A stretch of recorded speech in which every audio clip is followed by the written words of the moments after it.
ಮಂಡ್ಯದಲ್ಲಿ ಕಾವೇರಿ ಹೋರಾಟ ತೀವ್ರಗೊಂಡಿರುವ ಹಿನ್ನೆಲೆಯಲ್ಲಿ ಕೆಆರ್ಎಸ್ ಸೇರಿದಂತೆ ಸೂಕ್ಷ್ಮ ಪ್ರದೇಶದಲ್ಲಿ ಬಿಗಿ ಬಂದೋಬಸ್ತ್ ಕೈಗೊಳ್ಳಲಾಗಿದೆ. 1,500ಕ್ಕೂ ಹೆಚ್ಚು ಪೊಲೀಸರನ್ನ ನಿಯೋಜಿಸಲಾಗಿದೆ.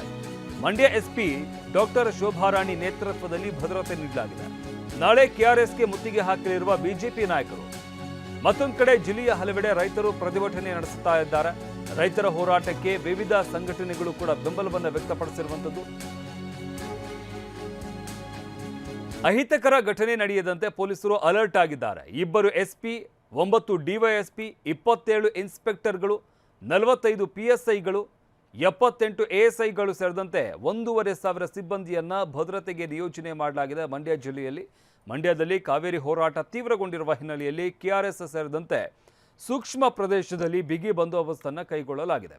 1,500ಕ್ಕೂ ಹೆಚ್ಚು ಪೊಲೀಸರನ್ನ ನಿಯೋಜನೆ ಮಾಡಲಾಗಿದೆ. ಮಂಡ್ಯ ಎಸ್ಪಿ ಡಾಕ್ಟರ್ ಶೋಭಾರಾಣಿ ನೇತೃತ್ವದಲ್ಲಿ ಭದ್ರತೆಯನ್ನು ಹಮ್ಮಿಕೊಳ್ಳಲಾಗಿದೆ. ನಾಳೆ ಕೆಆರ್ಎಸ್ಗೆ ಮುತ್ತಿಗೆ ಹಾಕೋದಕ್ಕೆ ಬಿಜೆಪಿ ನಾಯಕರು ಒಂದು ಕಡೆ ಸಿದ್ಧತೆಯನ್ನು ಮಾಡಿಕೊಳ್ತಾ ಇದ್ದಾರೆ.